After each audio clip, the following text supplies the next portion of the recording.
జరుపుకుంటున్నాం మనందరికీ తెలిసిందే ఈరోజు కరీంనగర్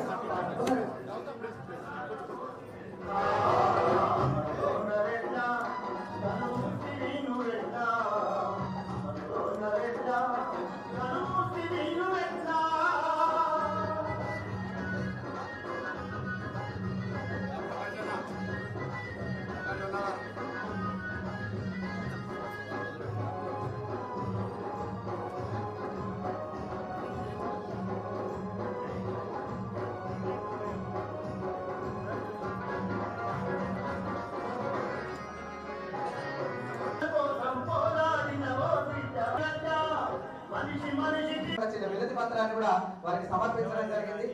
మరి శ్రీనివాస్ సార్ గారి కొంతమంది వారి సన్నిహితులు ఇక్కడ మాట్లాడడానికి ఒక విషయం చేశారు మేడం. చాలా మందికి వాళ్ళు ఎంతో మంది కరీంనగర్ ప్రజలు ఉన్నారు. పైన ఒక మంచి దిశగా మీ సహకారాన్ని కరీంనగర్ ఆయనకు బలమైనటువంటి అభిమానులు ఉన్నారు. పాత్రికేయులు పట్టణ ప్రముఖులందరికీ పేరు పేరున నమస్కారం.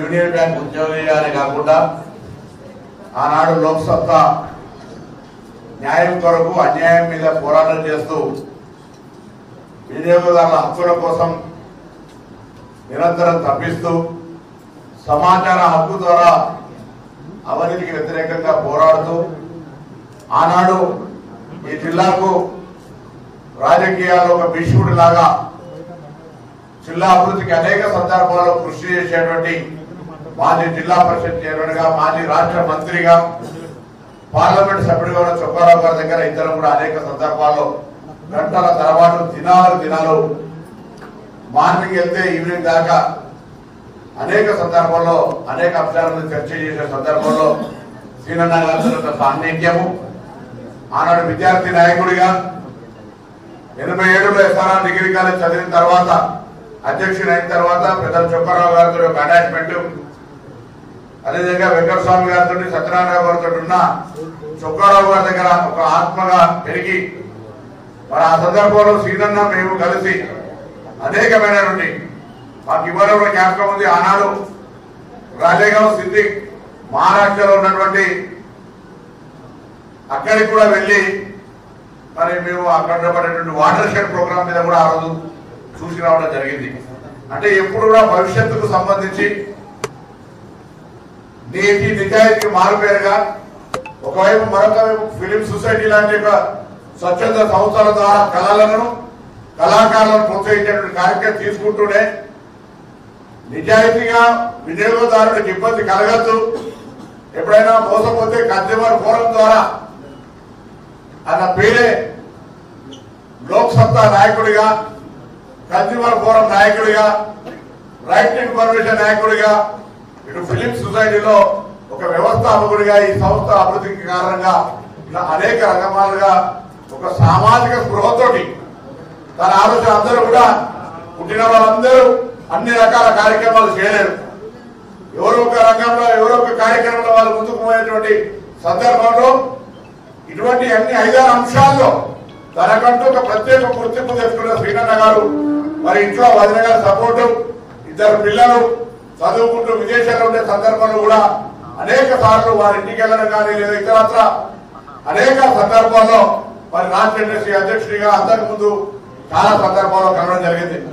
నాకు ఒక అంశం యాదకొస్తుంది. 2004లో నేను ఎమ్మెల్యేగా పోటీ చేసినప్పుడు ఆనాడు ఉన్నటువంటి పరిస్థితుల్లో వెంటనే కొంత ఎన్నికలకు సంబంధించిన ఖర్చులు తీర్చాలంటే యూనియన్ బ్యాంకు పోయినా అన్నా మరి ఇబ్బంది అవుతుంది, బయట పేమెంట్ చేయాలంటే వెంటనే ఇంటి పేపర్లు అందరూ తీసుకెళ్లి ఎటువంటి ఏం లేకుండా ముందంతా కూడా అంటే ఒక విశ్వాసం వీళ్ళంతా కొన్న కుటుంబానికి సంబంధించి ఒక ల్యాండ్ లాస్తే ఇబ్బంది లేదు అనేటువంటి తొందరగా అంటే బ్యాంక్ సర్వీసులు కూడా ప్రాంప్ట్ గా విశ్వాసంతో అనేక మందికి బ్యాంక్ పరంగా కూడా ఉపయోగపడేటువంటి ఓన్లీ నాట్ ఓన్లీ ఇతరాంధ్ర సామాజిక కార్యక్రమాలే కాకుండా తన వృత్తి జీవనోపాధి బ్యాంక్ ఉద్యోగంలో కూడా అనేక మందికి సేవ చేసేవాడు. ఇక్కడ కాకుండా నేను పార్లమెంట్ సభ్యులు కొత్తపల్లి గారు చూసినాం, కొత్తపల్లి బ్రాంచ్ లో కూడా పనిచేసినాం.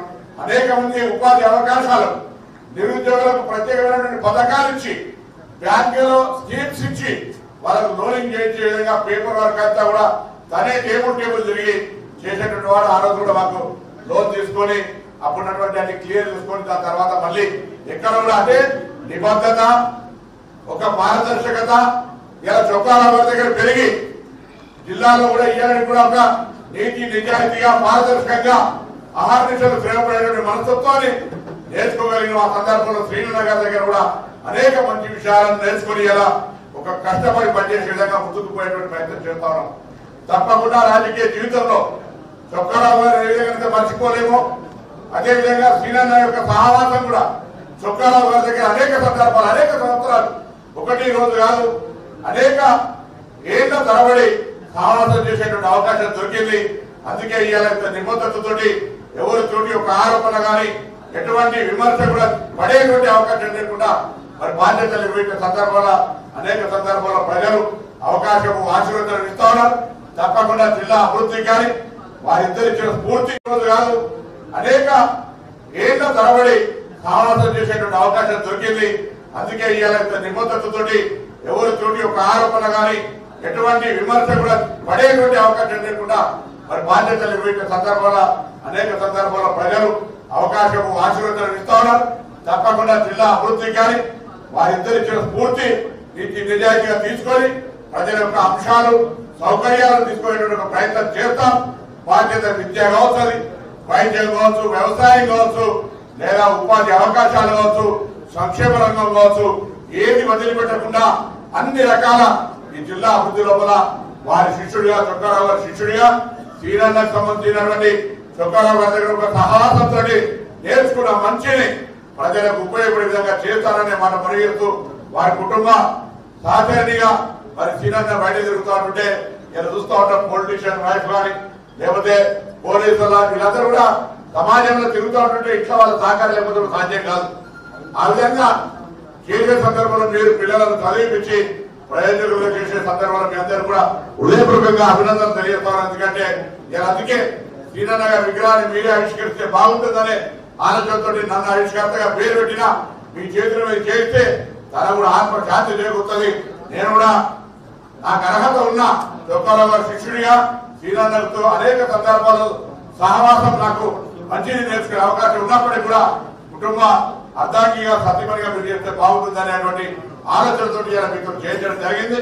తప్పకుండా శ్రీనన్న ఆత్మకు శాంతి చేకూరాలని వారు ఇచ్చినటువంటి స్ఫూర్తితోటి వినియోగదారుల రక్షణ కావచ్చు, లేకపోతే సమాచార హక్కు ద్వారా అవినీతికి వ్యతిరేకంగా కావచ్చు, ఫిలిం సొసైటీ కార్యక్రమాలకు సంబంధించి కావచ్చు, ఇతరత్ర అనేక సామాజిక కార్యక్రమాల్లో కూడా వారిని ఎప్పుడు కూడా స్ఫూర్తిగా తీసుకుంటామని మనం మనవేస్తూ మరి ఫిలిం సొసైటీ భవనానికి పైన అడుగుతున్నారు. పైన ఇవ్వడానికి కలెక్టర్ గారు సిద్ధమే, కానీ పార్టీకి లేదు. ఎక్కడైనా మంచి స్థలం ఐడెంటిఫై చేస్తే లేటెస్ట్ మోడల్ తోటి మంచి ఒక ఆడిటోరియం ఫిలిం సొసైటీ కట్టేయడానికి నిధులు నిర్మిస్తా. స్థలం గురించి కలెక్టర్ గారు కలవండి. ఫిలిం సొసైటీ కొత్తగా ఒక మంచి ఆడిటోరియం చిరస్థాయిగా నిలిచిపోయి 50 సంవత్సరాలు అయితే ఉంటున్నారు. ఆ విధంగా చిరస్థాయిగా నిలిచిండే విధంగా నిధులు ఇప్పించే బాధ్యత మాది. స్థల సేకరణ కలెక్టర్ గారు కూడా సానుకూలంగా ఉన్నారు. ఇది పూర్తిగా టైం నుండి వస్తే 4 కార్లు రావు, 4 కార్లు పోవు. కాబట్టి ఆ ల్యాండ్ సేకరణ సంబంధించి మీరు వెంటనే చూడండి. ఇది సామాజిక కార్యక్రమం, ఎవరు వ్యక్తులు కాదు. ఇది ఒక ఈ జిల్లా రంగంలో ఉన్నటువంటి చాలా సినీ పైడి జయరాజు ఇతరత్ర స్ఫూర్తిదాతలు ఉన్నటువంటి జిల్లాలో మన సినీ రంగాన్ని కళలను భవిష్యత్తులో పిల్లలకు మంచి చైతన్యాన్ని ఇచ్చేటువంటి సినిమాలను ప్రదర్శించడం ద్వారా మంచి జ్ఞానాన్ని నేర్పేటువంటి సినిమాలు ప్రదర్శించేందుకు ఒక వేదిక ఉంటే మంచిది అనేటువంటి భావనతో ఉన్నాం. కాబట్టి దానికి సంబంధించి ఎటువంటి ఇబ్బంది లేకుండా భవన నిర్మాణానికి సహకారం చేస్తాం. స్థల సేకరణ విషయంలో మీరు కొంత చొరవ చూపెట్టమని కోరుతూ మరొక వారి సందర్భంలో నరేంద్ర శ్రీనివాస్ గారికి మరి నివాళులు అర్పిస్తూ వారి ఆత్మకు శాంతి చేకూరాలి, వారిని స్ఫూర్తిగా తీసుకొని ముందుకు పోయే విధంగా యువత ఆలోచన చేయాలి. ఈరోజు మరి అనేకమైనటువంటి వక్ర మార్గాలు పిల్లలంతా చదువుకునే స్థాయిలో గంజాయికి అలవాటు పడి మారక ద్రవ్యాలకు అలవాటు పడేటువంటి పరిస్థితి నుంచి ప్రతి తల్లిదండ్రి ప్రతి సామాజిక స్పృహ కలిగిన వాళ్ళందరూ కూడా వాటిని నివారించడానికి నాకేందిలే సమాజంలో లేదు అనేటువంటి ఆలోచన కాకుండా మీ పిల్లలు కూడా బారిన పడకుండా ఉండాలంటే అటు చట్టంలో పనిచేస్తున్న పోలీసులకు కానీ ఇతరత్ర ఇటువంటి మారక ద్రవ్యాలకు సంబంధించిన విషయంలో కూడా మరి పిల్లలను నివారించే ప్రయత్నంలో అందరూ భాగస్వాములు కావాలని సందర్భంలో కోరుతూ మరొకసారి అందరికి నమస్కారం. మరణించి జీవించిన వాళ్ళు మహనీయులుగా మిగిలిపోతారు అని పెద్దలు చెప్పినారు. ఆ రకంగా ఆ మహనీయులలో మిగిలిపోయే వాళ్ళ లోపల గొప్ప మహనీయుడు మన శ్రీనివాస గారు మనం చెప్పవచ్చు. అదేవిధంగా తాను వ్యక్తిగత జీవితం కంటే సామాజిక జీవితం చాలా గొప్పది. సమాజంలో ఉన్నటువంటి అణగారిన వర్గాలు, పేద వర్గాలు, అక్రమాలకు అన్యాయాలకు గురైనటువంటి వాళ్ళ పక్షాన ఉండడం అనేది అదే నిజమైన జీవితం అని భావించినటువంటి వ్యక్తి. అందుకే తను కన్జ్యూమర్ కౌన్సిల్ పెట్టడం కానీ, తర్వాత ఫిల్మ్ సొసైటీ నిర్మాణం చేయడం కానీ, ఇంకా హక్కులకు సంబంధించిన అనేక ఉద్యమాల్లో పాల్గొనడం కానీ జరిగిందంటే అదే భావనతోటి వారు ముందుకు సాగడం జరిగింది. తర్వాత అందరికీ ఆత్మమిత్రుడే కాదు, ఈ సమాజానికి ఆత్మీయుడైన, ఈ సమాజానికి ఆత్మమిత్రుడిగా మిగిలిపోయినటువంటి వ్యక్తి. పెద్ద ఇన్ఫర్మేషన్ సెంటర్ అయిన BBC లాగా, BBCలో ఎంత వరల్డ్ ఇన్ఫర్మేషన్ ఏ రకంగా ఉంటుందో శ్రీనివాస్ గారు కూడా అంత ఇన్ఫర్మేషన్ ఒక జ్ఞాన భాగారంగా ఉన్నటువంటి వ్యక్తి. తనకు తెలిసినటువంటి విషయాలను ఇతరులతోటి పంచుకొని తెలియని విషయాలను తెలుసుకునేటువంటి వ్యక్తి శ్రీనివాస్ గారు. అందుకే శ్రీనివాస్ గారు ఒకవైపు వృత్తి, ఒకవైపు ప్రవృత్తి. వృత్తి ఏమో ఉద్యోగం బ్యాంకులో కూడా, ప్రవృత్తి ఏమో సామాజిక హితమైనటువంటి కార్యక్రమాలు చేయడం ఆయన ప్రవృత్తి. ఈ వృత్తి ప్రవృత్తి రెండింటిని కార్యక్రమాలుగా సమానంగా నడిపించేటువంటి వ్యక్తి. ఒక్క రోజు కూడా ఆయన బ్యాంకుకు లేకపోయేవాడు. ఒక 5 నిమిషాల ముందే ఉండేవాడు బ్యాంకు టైంకు. తర్వాత బ్యాంక్ టైం అయిపోయాక కూడా వచ్చినటువంటి కన్జ్యూమర్స్కు సేవలు అందించేవాడు. ఎవరైనా తను కలవడానికి వచ్చినట్లయితే ఫస్ట్ మీకు ఇల్లు ఉందా అని అడిగేవాడు. ఇల్లు లేదు అంటే నేను వెంటనే లోన్ ఇస్తా, మీరు కట్టుకోండి అని చెప్పి 1 వీక్ లోపల లోన్ శాంక్షన్ చేసేవాడు. ఇక్కడ ఉన్న వాళ్ళు చాలా మంది ఆయన ఇచ్చినటువంటి లోన్ తోటి ఇల్లు కట్టుకున్నటువంటి వాళ్ళు అనేక మంది ఉన్నారు. మంచి సహృదయము, ఒక మానవతా హృదయము, మంచి స్నేహభావము ఉన్నటువంటి వ్యక్తి శ్రీనివాస్ గారు. కనుక వారి యొక్క స్ఫూర్తిని, వారి యొక్క త్యాగ నిరతిని మనం ముందుకు తీసుకోవాల్సినటువంటి అవసరం ఉంది. వారు ఉన్నప్పుడు మనం అందరం అతన్ని ఫాలో అయినాం. ఇప్పుడు ఎవరైనా ముందు పడితే ఒక సంకల్పం గొప్పదైతే, ఉద్దేశం గొప్పదైతే ఫాలో అయ్యేవాళ్ళు చాలా మంది ఉంటారు. కనుక ఇక్కడ కన్జ్యూమర్ కౌన్సిల్ కానీ, ఫిల్మ్ సొసైటీ కానీ ఇక్కడ యాక్టివ్గా నడుస్తున్నాయి. వాటికి చేయూతనిచ్చి వాటిని ప్రజలకు ఉపయోగించే విధంగా మనం వాడుకున్నట్లయితే వారికి నిజమైనటువంటి నివారణని మరి అందించిన వాళ్ళం అవుతామని చెప్పి తెలియజేస్తూ, ఇది ఒక ఉద్వేగభరితమైనటువంటి సందర్భం, అదేవిధంగా ఒక విచారకరమైనటువంటి సందర్భం. శ్రీనివాస్ గారు ఆ కరోనాకు బలి కాకపోతే ఇప్పుడు మనలో చాలా ఉత్సాహంగా ఉండేటువంటి వ్యక్తి. కనుక వారి యొక్క విగ్రహాన్ని ఆవిష్కరించుకునేటువంటి సందర్భాన్ని కొంచెం విచారంగా భావిస్తూ ఆ విగ్రహం ద్వారా వారి స్ఫూర్తిని సమాజం పొందాలని చెప్పి కోరుకుంటూ ఈ కార్యక్రమానికి నన్ను అతిథిగా ఆహ్వానించినటువంటి ఫిల్మ్ సొసైటీకి, కన్జ్యూమర్ కౌన్సిల్కు, లోక్ సత్తా నివారణకు అందరికీ హృదయపూర్వక ధన్యవాదాలు తెలియజేసుకుని సెలవు తీసుకుంటున్నాను. ధన్యవాదాలు సార్. పిల్లలిద్దరిని జెమ్స్ గా తీర్చిదిద్దిన ఇద్దరు పిల్లలు ఇక్కడే ఉన్నారు ఇద్దరు కూడా. సో వాళ్ళిద్దరిని జెమ్స్ గా తీర్చిదిద్దిన మహిళ వారి సతీమణి మధుమతి గారు. సో వాళ్ళ కృషికి వారు చూపించిన ఈ చొరవ ఎంతో ఉదాహరణ. కూడా విషయం ఏమిటంటే ఇప్పుడు వారి శిలాఫలకం మీద రాసింది ఏంటంటే వ్యవస్థాపక సభ్యులు 4 సంస్థలు. మొట్టమొదట ఫిల్మ్ సొసైటీ, ఆ తర్వాత వినియోగదారుల మండలి, ఆ తర్వాత లోక్ సత్తా ఉద్యమ సంస్థ, 4వది రైట్ టు ఇన్ఫర్మేషన్ రక్షణ వేదిక. ఒక విషయం చాలా మందికి తెలియదు, వినియోగదారుల పరిరక్షణ చట్టం వచ్చింది 1986లో. దానికి ఇవాళకి కూడా ఒక ఎగ్జాంపుల్ గా ఉన్న చుక్కారావు గారి శిష్యుడు వీరు కూడా సీనన్న కూడా ఆ ఉద్దేశంతో వారి ఇవాళ రావడం మాకు అందరికీ చాలా సంతోషం. సో అట్లాంటి విలువల్ని సీనన్న ఆశయాల్ని ముందుకు తీసుకెళ్ళడానికి ఇక్కడ రెండైతే ఉన్నాయి. ఒకటి రాజకీయ రంగం ఉంది, రెండోది ఎగ్జిక్యూటివ్ కూడా ఉంది ఇక్కడ. సో వీళ్ళందరూ కూడా ఆ సీనన్న ఆశయాలకు మనందరం కలిసి కృషి చేద్దామని చెప్పేసి ఇవాళ ఇక్కడికి వచ్చిన మీ అందరికీ కూడా సీనన్న తరఫున, సీనన్న కుటుంబం తరఫున, సీనన్న అనుయాయుల తరఫున శిరస్సు వచ్చి నమస్కరిస్తూ సెలవు. మహాత్మా జ్యోతిబా పూలే కాలేజీలో మాట చెప్తా ఉంటారు, పుట్టుక అనేది, చావు అనేది, బతుకంత సమాజం అని చెప్పి. దాన్ని సార్థకం చేసిన గొప్ప మనిషి శ్రీనివాస్ గారు. శ్రీనివాస్ గారు మీకు ఒకవైపు తెలిస్తే నాకు 2 రకాలు తెలుస్తుంటారు. ఇప్పుడు బాధితుల పక్షాన, అధికారుల పక్షాన. మామూలుగా అధికారులు ఏం ఫీల్ అవుతా ఉంటామంటే ఆర్టీ యాక్ట్ ద్వారా వచ్చినప్పటికీ పిటిషన్ వస్తే దీన్ని ఒక రకమైన నెగటివ్తో చూసే అవకాశం ఎక్కువ ఉంటుంది అధికారులకి.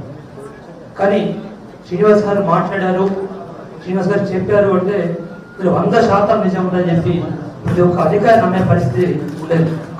అట్లానే నన్ను తీసుకొచ్చేవారు.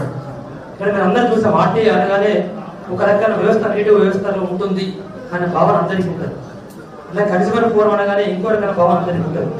కానీ దాన్ని నిష్పక్షపాతంగా, సమాజహితంగా, ఎక్కడ కూడా ఎలాంటి విమర్శలు తావేయకుండా ఇటు అధికారుల మన్ననలు, బాధితుల మన్ననలు, సమాజ మన్ననలు అన్ని పొందిన మహనీయుడు శ్రీనివాస్ గారు. అలాంటి మహనీయుడు యొక్క ఈరోజు విగ్రహాన్ని మన ఫిలిం భవన్ అసోసియేషన్ పెట్టుకోవడం అనేది చాలా గొప్ప సంప్రదాయం భావిస్తా ఉన్నాను. దాన్ని కృషి చేసినటువంటి మా అధ్యక్షులు, కార్యదర్శి ఇద్దరు కూడా హృదయపూర్వక నమస్కారాలు తెలియజేస్తా ఉన్నాను. అట్లాగే వారి ఆశయాన్ని ఇంకా ముందు తీసుకెళ్లే విధంగా ఏ రకంగా కృషి చేస్తే బాగుంటుందో దాన్ని కూడా మనం ఒకసారి ఆలోచన చేయాలని కోరుతా ఉన్నాను. అలాగే గౌరవ మంత్రి గారు, గౌరవ కలెక్టర్ గారు ఇక్కడ ఉన్నారు కనుక ఫిలిం భవన్ సంబంధించిన ఈ బిల్డింగ్ ని ఇంకొంచెం స్ట్రెంథన్ చేస్తా మీ ఇద్దరిని రిక్వెస్ట్ చేస్తా ఉన్నాను. అట్లాగే కరీంనగర్ ప్రముఖులు కూడా చాలా మంది ఉన్నారు. వారికి సంబంధించిన విగ్రహాలు కూడా బస్ సైజ్ విగ్రహాన్ని ఎక్కడన్నా మనం రోడ్ సైడ్ పెడతా ఉంటే కూడా పూర్తిగా ఉండని చెప్పి నేను మీకు విజ్ఞప్తి చేస్తా ఉన్నాను.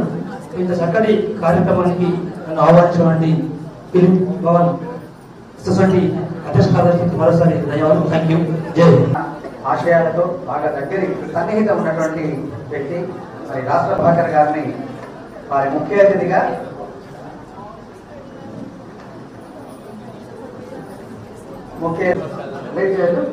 మరి శ్రీనివాస్ గారు చేసిన సేవలను మనందరం ఎప్పటికీ శ్రీనివాసరావు అబ్బాయితో అతిథులకు జ్ఞాపికలు అందించాల్సిందిగా ఈ జ్ఞాపికలు అతిథులకు